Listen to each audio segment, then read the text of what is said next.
que vem primeiro em 2023. Bradesco. Olá, boa noite. Boa noite. 2 sequestros durante a noite de ontem tiveram o mesmo desfecho.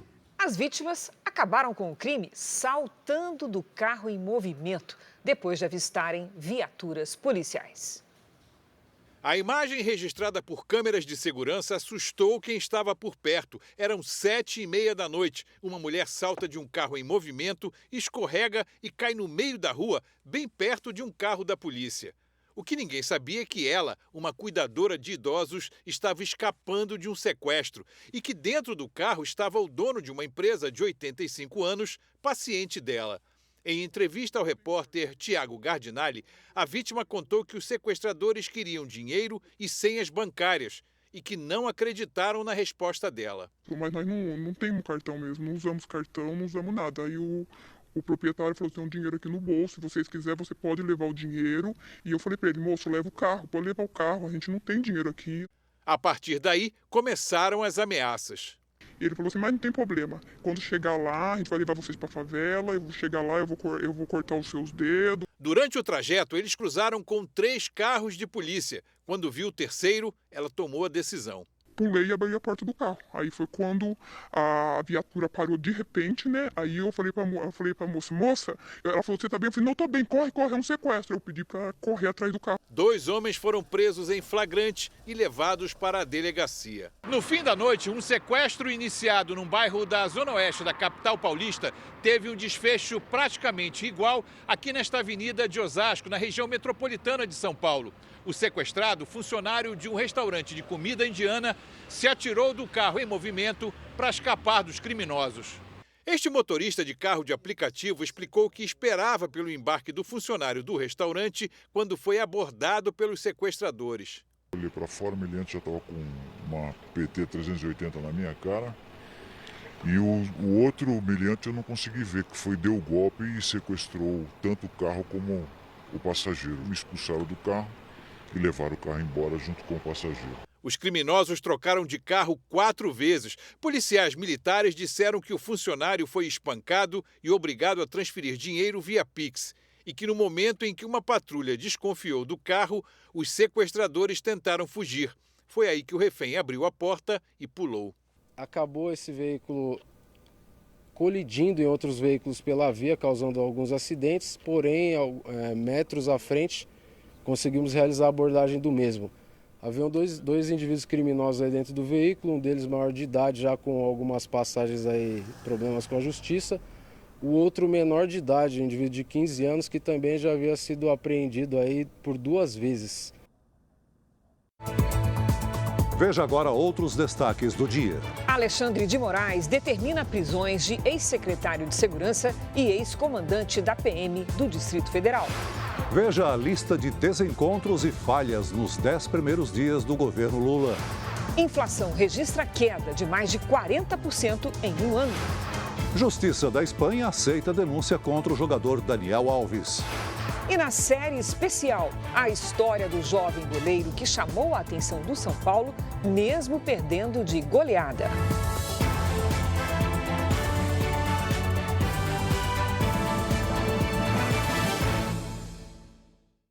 Oferecimento: cartões Bradesco, muito mais benefícios.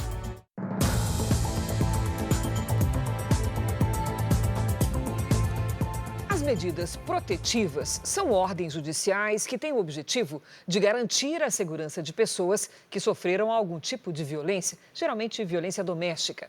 Com elas, os agressores ficam proibidos de se aproximar das vítimas. O problema é quando o pedido não é aceito pela Justiça. Só no ano passado, 30 mil foram recusados, quase 12% a mais que em 2021.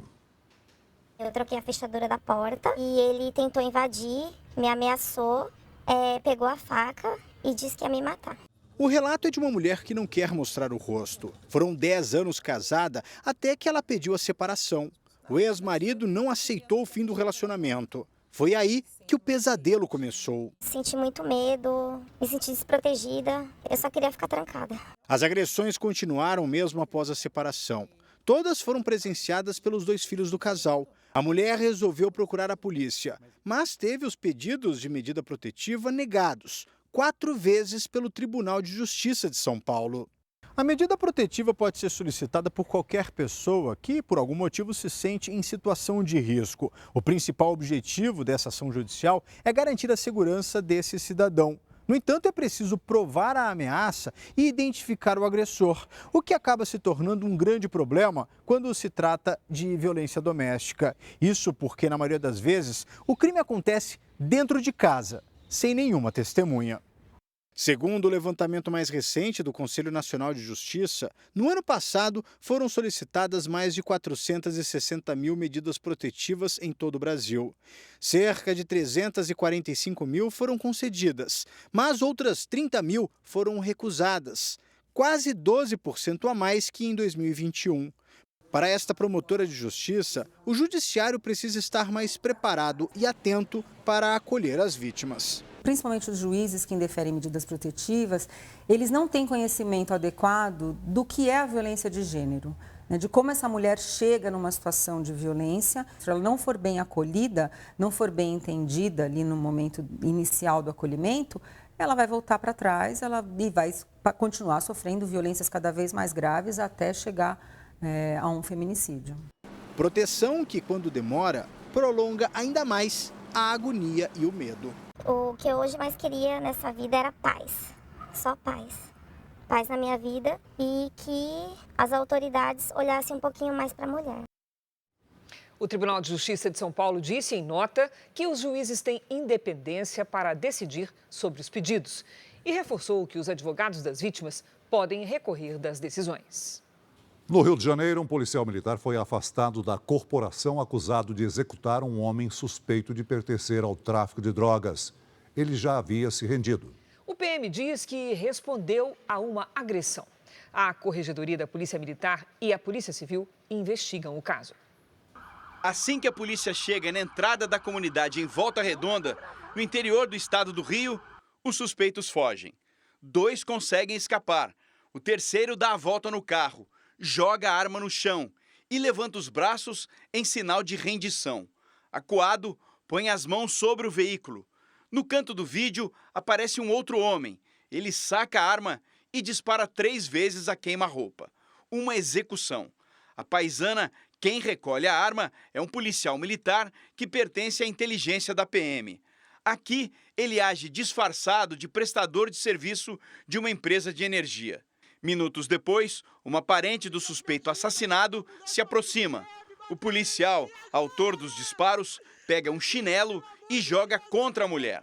Ela também grava tudo com o celular. Em depoimento, o PM contou uma versão bem diferente do que mostram as imagens. O policial declarou que foi dada a voz de prisão ao suspeito, que ele não obedeceu a ordem de largar a arma e ainda fez vários disparos em direção à equipe do serviço reservado.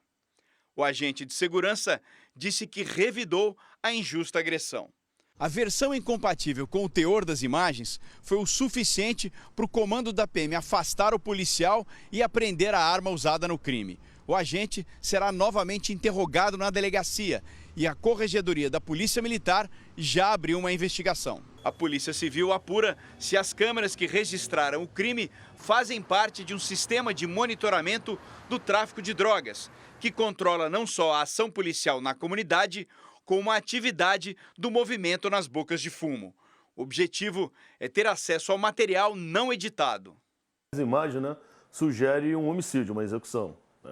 Nós estamos apurando, primeiramente, a origem das imagens, saber se aquelas imagens ali não sofreu nenhum tipo de adulteração, porque as imagens que estão circulando nos nossos telefones estão editadas, Pode haver uma reconstrução do caso, principalmente se não conseguirmos as imagens. Famílias denunciam a falta de ar-condicionado numa das principais maternidades públicas de Salvador. Em pleno verão, os pais usam até tampas de marmita para refrescar os recém-nascidos. E essa situação não é nova. Há 8 meses, o Jornal da Record denunciou o mesmo problema e, pelo visto, nada mudou. As imagens foram feitas na maternidade estadual Tisila Balbino, uma das mais conhecidas de Salvador. Sem climatização na enfermaria, uma mãe usa a tampa de um pote para aliviar o calor do bebê. Este não é o único problema. As poltronas de amamentação estão destruídas e o teto cheio de infiltrações. Tudo mofado, infiltrando. Este homem, que prefere não mostrar o rosto, reclama da estrutura do local, onde estão internadas a mulher e a filha recém-nascida. Indignado, sem ventilação nenhuma. A gente vê as crianças estressadas por conta do calor, as mães também. Ninguém dorme no quarto. Há 8 meses, o Jornal da Record denunciou a mesma situação. Bebês foram flagrados com brotoejas causadas pelo calor. Na época, a Secretaria de Saúde da Bahia alegou que a unidade passava por reparos na rede elétrica. A maternidade realiza cerca de 300 partos por mês, é referência aqui no estado e faz parte da Rede Cegonha, programa do SUS que visa garantir atendimento humanizado às pacientes desde a gravidez até o período pós-parto. A diretora afirma que foi realizada uma reforma no setor onde mães e bebês ficam internados por mais tempo. O próximo passo é melhorar a enfermaria. Estamos nessa finalização dessa adequação da rede elétrica para gradualmente colocando os aparelhos de ar-condicionado nas enfermarias de alojamento conjunto, que é onde mães e bebês permanecem por menos tempo. A polícia do Rio de Janeiro investiga se um corpo encontrado hoje perto do arquipélago das Cagarras, na zona sul da capital, é do turista alemão Tom Klack, de 28 anos. O corpo foi localizado por pescadores sem nenhum documento ou objeto que pudesse ajudar na identificação. O turista alemão está desaparecido desde a última quarta-feira. 4 homens foram presos suspeitos de furtar combustível de um oleoduto no aeroporto de Brasília. Eles teriam retirado o equivalente a 30 mil litros, avaliados em 780 mil reais. Em Santo André, no ABC Paulista, câmeras de segurança flagraram o assalto a um casal de idosos. A mulher sai do carro e vai em direção a uma residência. O homem também desce do carro e, quando se aproxima da calçada, 2 criminosos chegam e levam os pertences deles. A mulher chega a ser arrastada. Os assaltantes fogem e levam o veículo. No Rio de Janeiro, criminosos invadiram uma farmácia e levaram medicamentos avaliados em 75 mil reais. Para surpresa da polícia, os ladrões eram 3 idosos. As câmeras de segurança registraram a invasão silenciosa à farmácia às 2 horas da manhã. 3 pessoas entram tranquilamente e durante 35 minutos pegam várias caixas de remédios das prateleiras. O que chamou a atenção da polícia é que os assaltantes são idosos. Um deles anda com dificuldade. Eles levaram 75 mil reais em medicamentos. Eles já sabiam que eles iam levar, entendeu? Parecia que era algum tipo de encomenda, porque levaram os medicamentos de referência, que são os mais caros, né? No ano passado, a polícia registrou um aumento de 45% nos casos de furtos no Rio de Janeiro. Foram quase 150 mil entre janeiro e novembro, contra 102 mil no mesmo período de 2021. Os estabelecimentos comerciais têm se tornado alvo dos criminosos. Só esta semana, outros 2 casos foram registrados na capital fluminense. Nessas imagens dá para ver 2 homens que se passam por moradores de rua na frente de um mercadinho. Eles arrombam a porta e conseguem levar um celular e cerca de R$ 800 reais. O terceiro furto aconteceu dentro de um grande shopping na zona oeste do Rio. 2 homens furtaram na mesma tarde 5 lojas, mas só foram percebidos na quinta. Um deles tem 4 passagens pela polícia, também por furtos, dentro de outros shoppings. Nas imagens de circuito de uma das lojas, dá para ver que enquanto um deles distrai o vendedor, o outro pega a mercadoria. Os lojistas perceberam e acionaram a polícia. André Luiz Rezende, de 24 anos, e Rian Santos, de 20, foram presos no estacionamento. É muito ousado porque é um shopping muito grande, com uma infraestrutura enorme, com toda a capacidade tecnológica de câmeras e tudo, e mesmo assim eles apostaram em cometer esse crime nesse shopping. A prisão do filho do traficante El Chapo, no México. provocou uma onda de violência na região de Sinaloa, que abriga um dos maiores cartéis de drogas do mundo. A Record TV conseguiu chegar ao local onde ocorreram intensos confrontos entre criminosos e forças de segurança e visitou moradores que vivem aterrorizados sob a vigilância dos traficantes. A vigilância está muito maior nas ruas de Culiacán, capital do estado de Sinaloa, no México, berço de um dos maiores cartéis de drogas do mundo. Já passaram pela gente pelo menos 10 caminhonetes com os policiais na caçamba, com armas de grosso calibre. As estradas que levam para cidades próximas a Culiacán viraram um cemitério de veículos incendiados. Nós estamos na rodovia Rota 15. Nossa equipe segue para o norte de Culiacán, região dominada pelo cartel. Neste ponto da estrada foi feito um bloqueio. O crime organizado, em resposta à prisão de Ovidio Guzmán, colocou fogo em diversos ônibus, caminhões e veículos. Pelo caminho, encontramos o que restou de uma batalha feroz entre as forças de segurança do México e os integrantes do cartel de Sinaloa, que tentavam impedir a aproximação das tropas ao filho de El Chapo. Ovidio Guzmán López, de 32 anos, é um dos filhos do narcotraficante Joaquim Guzmán, preso numa penitenciária de segurança máxima nos Estados Unidos desde 2019, cumprindo uma pena perpétua por tráfico de drogas e lavagem de dinheiro. Ovidio se especializou em traficar fentanil para os Estados Unidos, um anestésico 100 vezes mais forte que a heroína. A violência do confronto pode ser medida pelo armamento utilizado. Ao longo da estrada encontramos vários projéteis, cápsulas, como essa aqui. Repare no tamanho da cápsula em relação à palma da minha mão. Nos povoados próximos de onde o narcotraficante foi preso, as forças de segurança e o exército fazem um pente fino em busca de outros integrantes do cartel. A Guarda Nacional Mexicana diz que a operação para prender Ovidio Guzmán resultou em 21 detidos. Ovidio Guzmán López permanece preso e os Estados Unidos tentam a extradição do traficante. A Justiça do México não autorizou. Neste povoado, próximo à casa de Ovidio, este senhor me mostra um saco cheio de cartuchos recolhidos no quintal dele. Este jovem, que mora na casa ao lado, relatou que foram quase 10 horas de tiroteio. Tinha muito tiro vindo de todos os lados, de helicópteros, bombas. Tinha gente na nossa varanda atirando, crianças chorando, adultos chorando. Os moradores de Culiacán esperam que os conflitos tenham acabado. Nós estamos muito seguros. Veja a seguir, protestos que pedem a convocação de eleições deixam ao menos 17 mortos no Peru. E ainda hoje, a história do jovem goleiro do São Paulo que chamou a atenção mesmo com o time perdendo de goleada.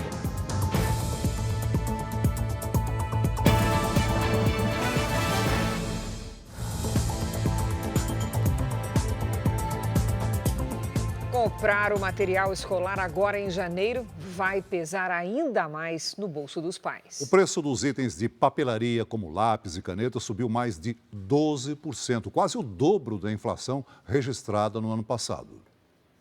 Para a lista do material escolar caber no orçamento, cada um tem uma estratégia. O Gregório pesquisou e decidiu que era a hora de comprar o material da Júlia, de 4 anos, e do Lorenzo, de 7. Para levar tudo, a solução é o cartão de crédito. É parcelado no cartão, vamos ver como que eles vão fazer. Não tem como comprar à vista mais. Hoje não dá. Já a Denise economizou no fim do ano para tentar negociar.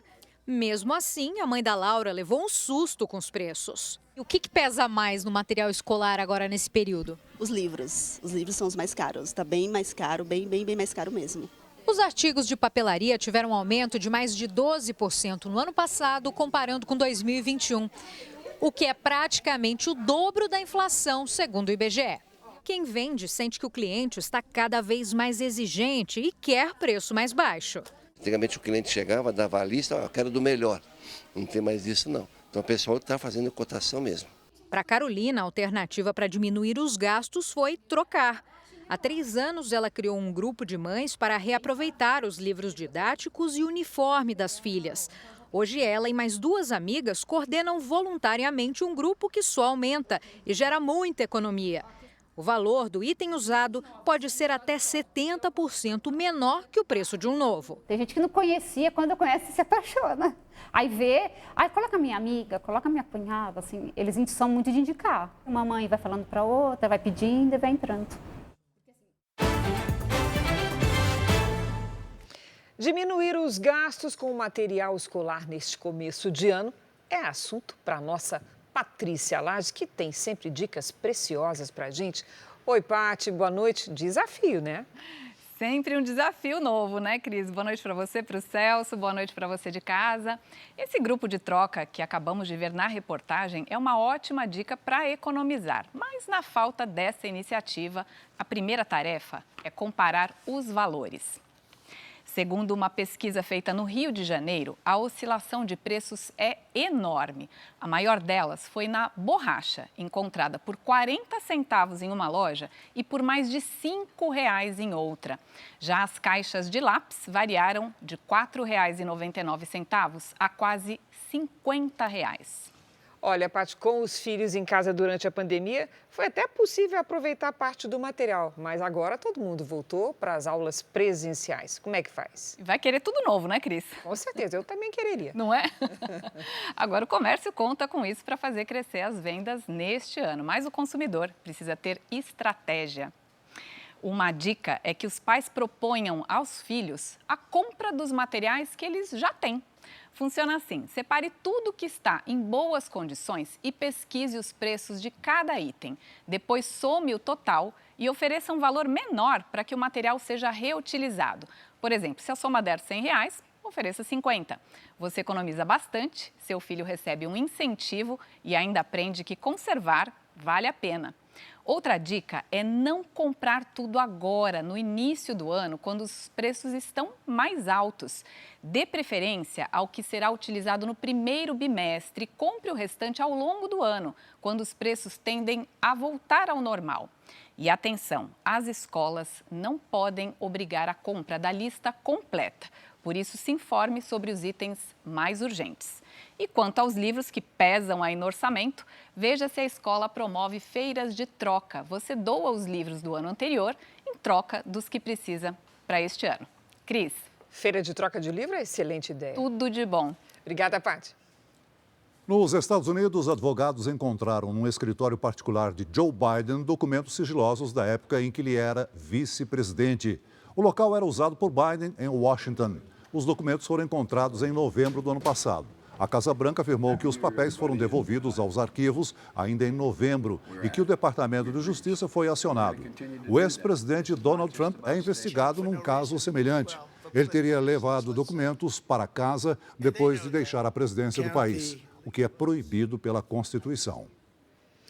O Peru impôs toque de recolher das 8 da noite às 4 da manhã na região onde houve violentos protestos contra o governo. A medida vai durar 3 dias.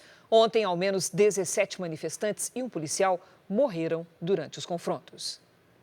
A cidade de Juliaca, no sul do país, enfrentou o dia mais violento desde que os protestos começaram no mês passado. Os manifestantes pedem a convocação de novas eleições e a libertação do ex-presidente Pedro Castillo. Ele foi deposto e preso em dezembro após tentar um golpe de Estado. Hoje, o primeiro-ministro peruano classificou os atos como um ataque organizado.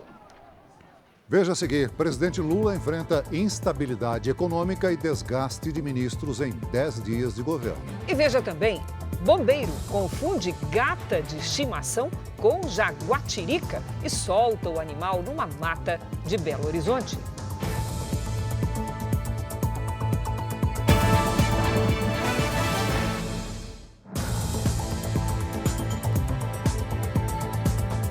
A justiça espanhola aceitou uma denúncia de assédio sexual contra o jogador brasileiro Daniel Alves. Ele está no México, onde joga pelo Pumas e nega as acusações. O suposto abuso teria acontecido na madrugada do dia 30 de dezembro na Espanha, país onde o lateral direito atuou pelo Barcelona durante muitos anos. De acordo com a denúncia, Daniel Alves teria agredido sexualmente uma mulher que não teve identidade revelada numa boate em Barcelona. O tribunal espanhol aceitou a denúncia da polícia e abriu um processo contra o jogador brasileiro. A partir desse momento, começam a dar início aos procedimentos de colheita de prova. O juiz, de posse de todo esse material, vai deliberar pela responsabilidade criminal ou não do Daniel Alves. O Domingo Espetacular entrevistou o jornalista espanhol Carlos Quilés, que teve acesso às imagens das câmeras de segurança. O vídeo mostra Daniel Alves e a mulher dançando juntos. Logo depois, os dois seguem ao mesmo tempo a caminho do banheiro, onde não tem câmeras. A polícia não informou se o suposto abuso ocorreu no local.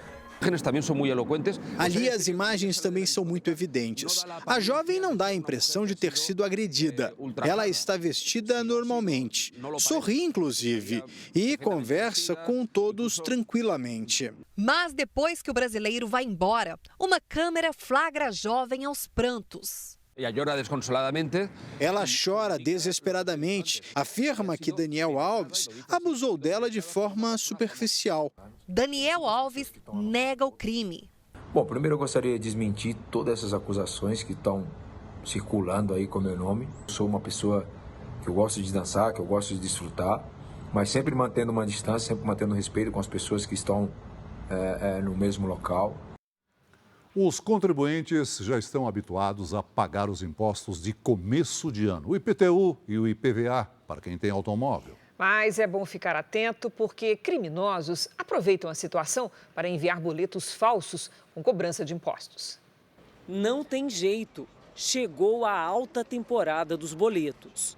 Todo mês de janeiro é assim. Os contribuintes começam a receber os boletos, carnês e notificações para o pagamento de impostos como o IPTU e o IPVA.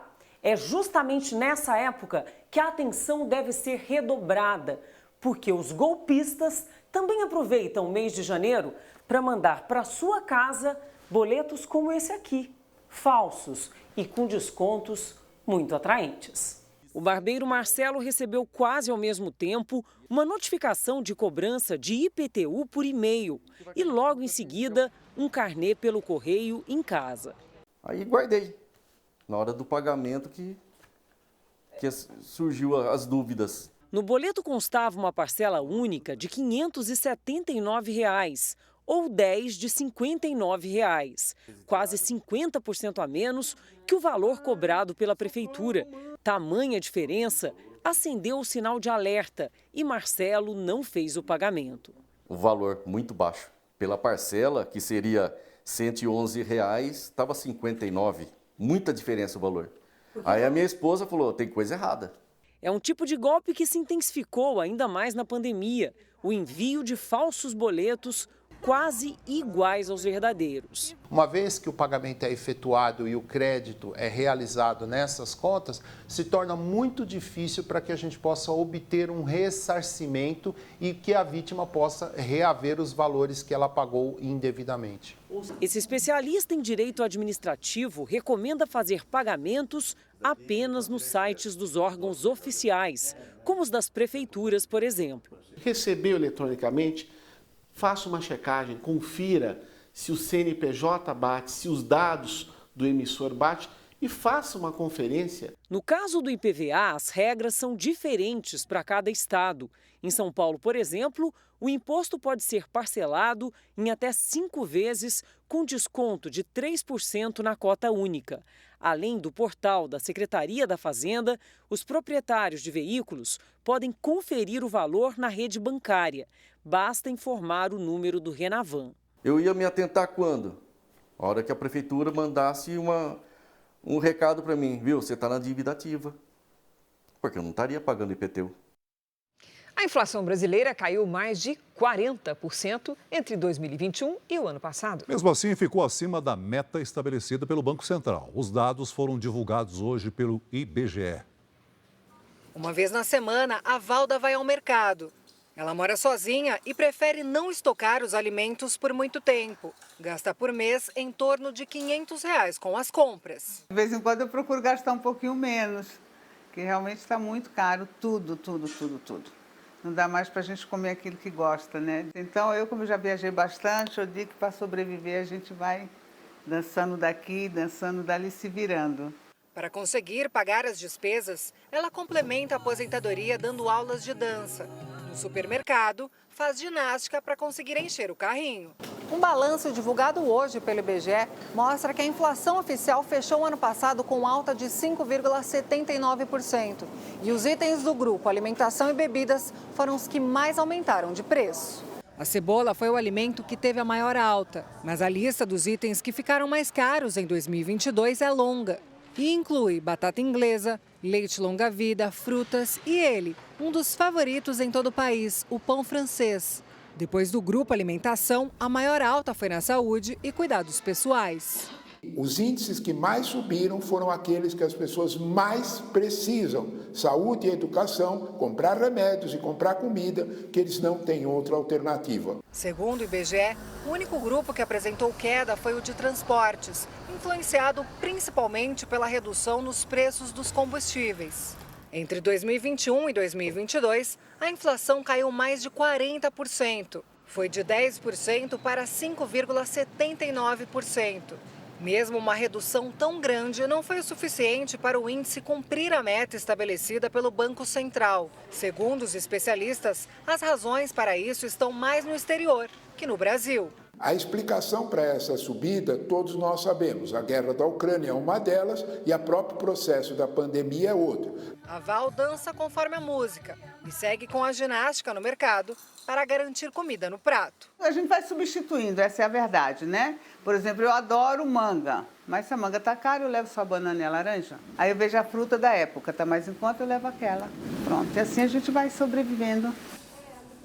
O ministro do Supremo Tribunal Federal, Alexandre de Moraes, determinou a prisão do ex-ministro da Justiça e ex-secretário de Segurança Pública do Distrito Federal, Anderson Torres. Vamos ao vivo a Brasília com o repórter Clébio Cavagnoli, que tem as informações. Boa noite, Clébio. Olá, Cris. Boa noite a você e ao Celso. A decisão de Moraes atende ao pedido da Advocacia Geral da União.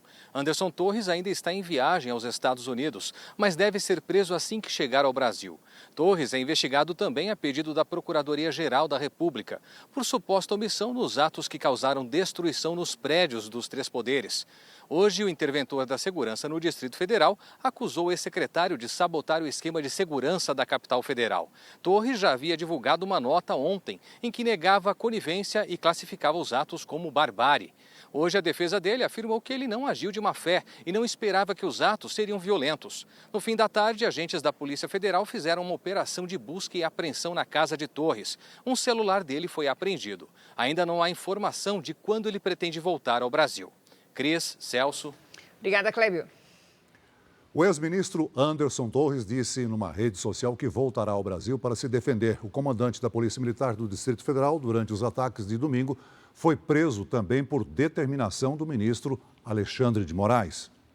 Fábio Augusto Vieira estava no comando da PM no domingo, quando ocorreu o vandalismo contra o Palácio do Planalto, o Congresso e o Supremo Tribunal Federal. O militar foi preso em casa pela Polícia Federal. A cúpula da Polícia Militar do Distrito Federal é investigada pela suposta conivência e omissão com as invasões. Mais cedo, em evento da Polícia Federal, Alexandre de Moraes afirmou que todos os responsáveis pelo ataque serão punidos. Dentro da legalidade, dentro da Constituição da Polícia Federal, as instituições irão punir todos os responsáveis, todos, aqueles que praticaram os atos, aqueles que planejaram os atos, aqueles que financiaram os atos e aqueles que incentivaram por ação ou omissão, porque a democracia irá prevalecer. O ministro Alexandre de Moraes deve autorizar novas prisões nos próximos dias. Documentos de inteligência estão sendo analisados para identificar os financiadores do quebra-quebra de domingo. A Advocacia Geral da União também já enviou uma lista com mais de 100 nomes de empresas supostamente envolvidas nos atos à Justiça Federal do Distrito Federal. O objetivo é bloquear os bens dos investigados para cobrir os estragos de domingo. Na cerimônia que marcou hoje o início da nova gestão da Polícia Federal, o novo diretor-geral afirmou que a instituição também irá atuar para evitar a repetição de crimes como os de domingo. Aqueles que praticarem crimes ou se omitiram quando deveriam agir, serão responsabilizados.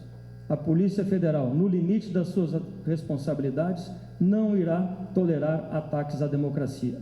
Mais de 1.500 pessoas, entre envolvidas nos ataques e manifestantes que acampavam em frente ao quartel-general do Exército, foram encaminhadas para a Academia Nacional de Polícia em Brasília. Por questões humanitárias, foram liberados 600 detidos, entre idosos, pessoas com problemas de saúde, em situação de rua e mães acompanhadas de crianças. Segundo as forças de segurança, recursos como análise de DNA, o reconhecimento facial, a ação nas redes sociais e a localização de celulares estão sendo minuciosamente checados para a identificação de todos que atuaram na destruição do patrimônio público.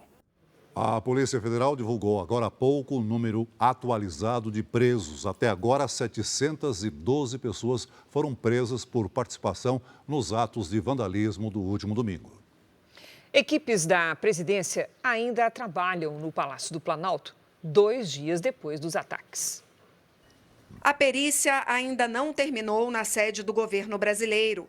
Hoje, um drone da Polícia Federal sobrevoou o prédio durante a tarde para avaliar os danos. O presidente Lula passou o dia no Planalto e se reuniu com ministros. Juntos, fizeram um balanço dos atos de vandalismo do domingo. Eu acho que a democracia sai fortalecida desse episódio. Os 3 poderes, o judiciário, o legislativo e o executivo, unidos na defesa da democracia, com medidas rápidas aí tomadas, um aspecto importante da federação brasileira. Lula também se reuniu com o ministro da Fazenda, Fernando Haddad, e com os líderes do Congresso. Haddad quer alinhar com o Congresso pautas econômicas importantes, como o Desenrola, que é um programa para ajudar famílias a pagarem as dívidas. No Senado, durante a sessão que aprovou o decreto que determina a intervenção federal na segurança pública no Distrito Federal, o presidente da Casa falou pela primeira vez sobre os acontecimentos do último domingo. Rodrigo Pacheco, que estava viajando, defendeu a criação de uma CPI para investigar quem financia atos contra as instituições e chamou de criminosas as pessoas que invadiram os prédios dos 3 poderes. Essa minoria antidemocrática não representa o povo brasileiro, tampouco a vontade do povo brasileiro. Essa minoria golpista, e não há outro nome, não irá impor sua vontade por meio da barbárie, da força e de atos criminosos.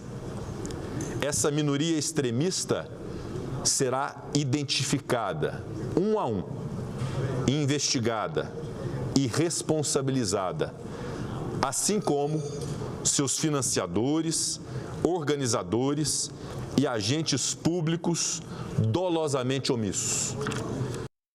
O governo Lula completou 10 dias hoje. E o Jornal da Record preparou uma reportagem que resume esse período de deslizes, recuos e falta de afinação entre os ministros. A lista de embaraços entre integrantes do alto escalão do governo Lula não é pequena. Com ministros recém-empossados, o primeiro desencontro. Carlos Lupe, ministro da Previdência, disse que a reforma feita na área seria revista. Depois da enorme repercussão negativa, coube a Rui Costa, chefe da Casa Civil, desautorizar o colega em nome do presidente. Só passa a ser a opinião do governo quando ela for ratificada, porque teve mais de 60 milhões de votos, só teve um, que é o presidente da República. Esse foi um dos piores sinais. Na verdade, todos os sinais de antirreforma, de retrocesso do que já foi feito, foram muito mal recebidos pelo mercado a ponto de chegar ao governo, fazer uma reunião ministerial para tentar abafar a situação e o próprio presidente desautorizar qualquer declaração que não saia ou autorizada ou diretamente por ele. Isso demonstrou para o mercado que há uma descoordenação do governo, e não só há uma descoordenação do governo, mas também a ausência de planos. O ministro do Trabalho também falou demais e sem consultar o chefe. Luiz Marinho anunciou que o saque aniversário do FGTS acabaria. Depois teve que recuar e mudar de ideia. Na Fazenda também houve desencontros. Fernando Haddad defendia que a isenção de impostos federais sobre o preço dos combustíveis acabasse em dezembro. Gleisi Hoffmann, presidente do PT, queria o contrário. No fim, a repercussão negativa obrigou Lula a prorrogar a isenção por 3 meses. Fernando Haddad, ministro da Fazenda, também contribuiu com mais uma notícia que repercutiu mal. Depois de receber o embaixador argentino para discutir a criação de uma moeda única para o Mercosul, teve que recuar e desmentir. Totalmente prejudicial, mostra para o mercado que é o que investe dinheiro no país, que a República não está organizada e que pode ser um alto risco investir no país, sendo que o próprio governo não conversa entre si. O novo governo também já enfrenta problemas com o passado de membros do alto escalão. Daniela Carneiro, ministra do Turismo, é acusada de ter ligações com milicianos. Fotos da primeira candidatura da ministra à Câmara dos Deputados mostram proximidade com Juraci Alves Prudêncio,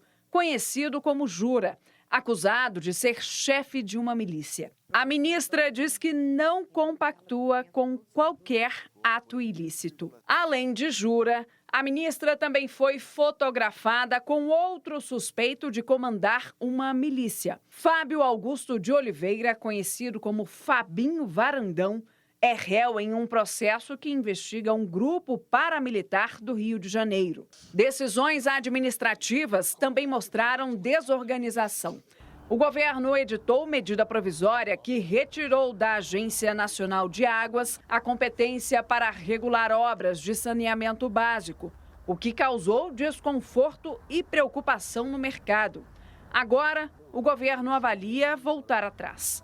Uma outra ideia aventada também provocou repercussão negativa. O ministro da Casa Civil, Rui Costa, sugeriu que empresas condenadas por corrupção, inclusive as envolvidas na Operação Lava Jato, podem voltar a realizar obras ao governo federal em troca de abatimento das multas que são obrigadas a pagar por envolvimento com práticas ilegais. Lula enfrenta agora uma grave crise na segurança pública do país. De acordo com fontes, Lula está bastante insatisfeito com a atuação dos ministros da Justiça, Flávio Dino, e da Defesa, José Múcio Monteiro. Para Lula, faltou a Flávio Dino a capacidade de coordenação para prevenir os ataques. Já para Múcio, teria faltado pulso para comandar as Forças Armadas durante a crise. Por isso é que eu acho que o presidente da República tem que ficar à frente disso, que se os ministros não se afinarem, isso vai trazer problema. Talvez seja o início de governo mais atribulado desde a redemocratização. Nós vemos o mercado oscilando bastante nessas 2 semanas, sendo com grandes altas e com grandes quedas, principalmente nas bolsas de valores, exatamente pela ausência de informação. Então nós estamos num ponto em que não sabemos prever o futuro. Estamos aguardando que o governo nos dê o norte, principalmente daquilo que vai ser feito. O ex-presidente Jair Bolsonaro recebeu alta médica nos Estados Unidos. Bolsonaro foi a um hospital de Orlando após sentir dores abdominais, que, segundo ele, são consequência do ataque à faca que sofreu em 2018. Nos Estados Unidos, desde o fim do ano passado, o ex-presidente deve antecipar a volta ao Brasil após os recentes problemas de saúde. Enquanto 50 cidades do Rio Grande do Sul estão em situação de emergência por causa do tempo seco, cidades de São Paulo e de Minas Gerais sofrem com as chuvas. Vamos conversar com a Lidiane Sayuri. Oi, Lid, boa noite. Até quando segue esse desequilíbrio aí nas chuvas? Vamos lá, Cris. Boa noite para você. Oi, Celso. Boa noite. Boa noite a todos que nos acompanham. Essa situação dura mais um tempo bom aí, viu? A chuva deve diminuir aos poucos sobre o sudeste e o centro-oeste e aumentar no sul no final do mês de janeiro. Mas a quantidade de água está longe de reverter os estragos causados pela seca. Nesta quarta-feira, o sol aparece e a umidade relativa do ar atinge valores críticos à tarde. No sudeste, a chuva será mais isolada, ou seja, atinge uma cidade e outra não. Onde chover, pode ser forte e causar transtornos. Em Porto Alegre, sol, chuva e 34 graus. No Rio de Janeiro, a mesma situação com 31. Em Cuiabá e Teresina, faz até 33. Em Manaus e Rio Branco, 32. Atenção nesta quarta-feira. Em Florianópolis e em Campo Grande, a chuva pode vir com granizo. Máximas de 29 e de 28 graus. Em Belo Horizonte, chove a qualquer hora e há risco de deslizamentos. Na capital paulista, o sol começa a aparecer e a temperatura sobe até os 27. Isso não quer dizer que não tenha chuva, viu? As pancadas podem ser fortes no fim do dia. Tempo delivery para o Francisco de Colombo, lá no Paraná. Vamos lá. Oi, Francisco, atenção nesta quarta. O sol aparece, faz até 24 graus e à tarde vem chuva com risco de granizo. Na quinta faz até 27 e na sexta, 23. O Elton é de Barra do Garças, Mato Grosso. O Elton é aqui na nossa tela. Seguinte, o Elton, previsão de chuva a qualquer hora, pelo menos até o fim de semana. Em alguns momentos pode apertar. Aquela sensação de tempo abafado com 31 e 30 graus nos próximos dias. Previsão personalizada para qualquer cidade do Brasil e do mundo é aqui no Tempo Delivery. Basta mandar o pedido pelas redes sociais com a hashtag #VocêNoJR. Cris, Celso. Obrigada, Lidy. Até amanhã, Lidy. Olha só, em Minas Gerais, um engano fez uma gata doméstica ser solta na natureza como se fosse um animal selvagem. Restaram apenas as fotos no celular e uma enorme saudade do animal de estimação. Os gatos da raça Bengal podem custar até R$8.000 e têm a aparência de uma pequena onça ou de uma jaguatirica. Procurei o gato em casa, não achei. Falei, meu gato que de alguma forma saiu aqui. Massinha era o xodó da casa. Hoje de manhã, a gata saiu sem ser vista do apartamento da família. Ficou no corredor do prédio e assustou o porteiro, que logo decidiu agir. E na hora que eu falei lá para eles, falei assim, gente, não é onça não, pelo amor de Deus, é um gato de 7 meses, doméstico, é meu animal.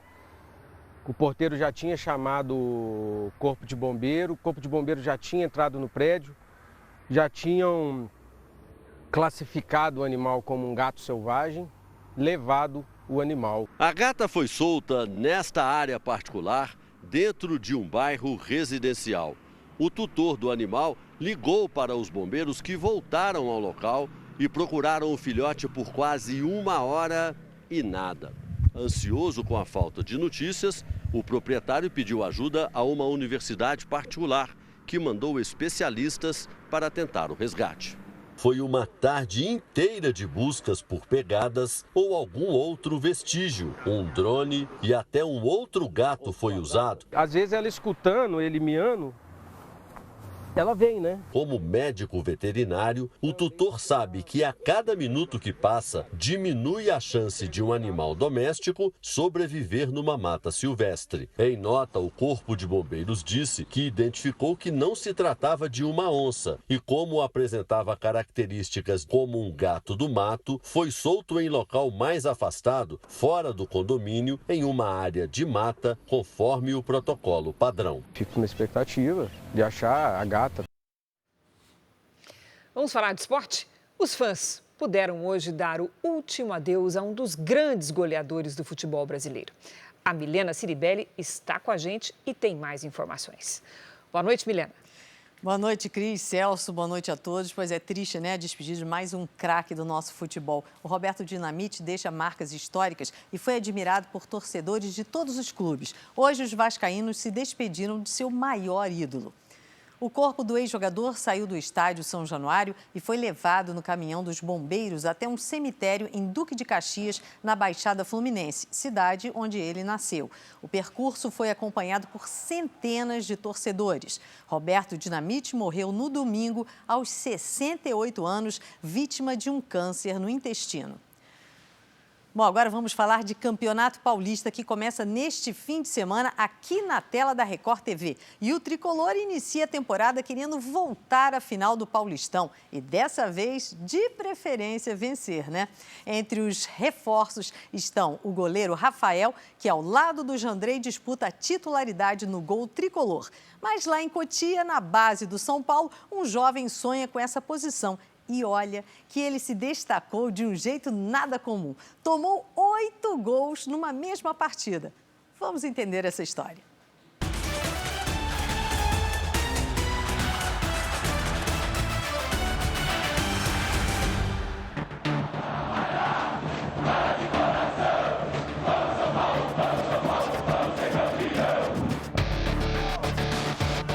O Arthur tem 18 anos e treina na base do time que tem como ídolo maior e técnico um goleiro. Ele nasceu em Salvador, chegou a treinar no Vitória, mas as oportunidades na capital baiana não deram muito certo. É difícil. Nos treinos lá, no Vitória, eu sabia que eu estava errando errando todos os trabalhos e aí chegava a chorar, né? Cheguei a chorar em alguns treinos, mas consegui dar a volta por cima. Ele precisou ir para Jacuípe, no interior, onde se firmou no clube da cidade e teve a oportunidade de jogar torneios nacionais. E o destino fez esse garoto de quase 2 metros cruzar com o São Paulo. O convite para fazer parte da base do clube aconteceu de um jeito inusitado. Foi numa Copa do Brasil Sub-17, disputada em 2021, que ele chamou a atenção da diretoria do São Paulo. O mais curioso é que foi contra o tricolor paulista e o São Paulo acabou ganhando do time dele, a Jacuipense, por 8-2. E mesmo assim, mesmo levando 7 gols só no primeiro tempo, o Arthur foi considerado um dos melhores jogadores em campo e teve a chance de trabalhar aqui no centro de Cotia, que é considerado um dos melhores do Brasil. Gol teve bastante do lado de lá, né? Agora, do meu time, pelo menos, eu acho que eu fui o melhor. Hoje ele mora no centro de treinamento em Cotia, na Grande São Paulo, e trabalha diariamente para também entrar na história de grandes goleiros do clube. Sete, que foi 2 vezes campeão mundial e da Libertadores com o São Paulo, é um dos preparadores do Arthur. Mas para o garoto baiano, a alegria foi conhecer Rogério Ceni. Tive a oportunidade já de treinar com o professor Rogério também, lá no profissional. E aí é uma alegria imensa, né? Inspiração. Tem esses 2 goleiros aí trabalhando comigo. É uma realização de sonho, né? Eu nunca imaginaria que eu apertaria a mão do Rogério Ceni, do Zete. Enquanto os jovens da base ainda não são aproveitados no time profissional, Rogério Ceni pediu a contratação de um goleiro experiente para a disputa do Campeonato Paulista. Rafael, de 33 anos, que já atuou no Cruzeiro e Atlético Mineiro, foi o escolhido. É um sonho que eu estou vivendo, é um privilégio poder vestir essa camisa, de poder defender esse clube tão gigantesco que é o São Paulo. Ele deve brigar com Jandrei e Felipe Alves para ser o titular no time. E não se assusta com a responsabilidade de ter como técnico o maior goleiro da história do clube. Para mim, profissionalmente, vai ser muito bom, porque eu vou poder absorver tanta coisa que ele tem para nos passar, e isso com certeza vai ser algo que eu vou levar para a minha carreira inteira e vou evoluir não só como profissional, mas como pessoa. Para chegar até aqui, o início dele também foi difícil. Com 14 anos, após perder um jogo tomando gol no último minuto, o Rafael quase desistiu da carreira. Precisou o pai dele intervir para que ele voltasse aos campos. Você não me pediu tanto, não era 1 ano na minha orelha chorando para que eu pudesse ir e tudo mais. Agora, na primeira dificuldade que você teve, você vai desistir? Você vai jogar seu sonho fora por conta de um erro? E aí ele falou assim, ó, o erro, ele nunca nos define. A gente pode aprender com ele, mas o erro, ele não nos define, ele não define quem você é. Aprenda com ele, mas saiba quem você é e que você vai dar a volta por cima. E isso foi muito importante, marca para mim até hoje. Depois de um campeonato brasileiro abaixo das expectativas, Rogério Ceni quer levar o tricolor de volta à final do Paulistão e dessa vez sair com o título. No ano passado, o clube deu um show na primeira partida, 3-1 contra o Palmeiras. Mas no segundo jogo, tomou 4 gols na virada. O Campeonato Paulista tem transmissão exclusiva da Record TV. O São Paulo estreia no dia 15 de janeiro, em casa, contra o Ituano. Para essa disputa, o clube se reforçou com o atacante Pedrinho, que vem de empréstimo do Lokomotiv da Rússia, e o meia Wellington Rato, do Atlético Goianiense. Além disso, a torcida conta com os gols de Luciano e dos argentinos Galopo e Cagliari.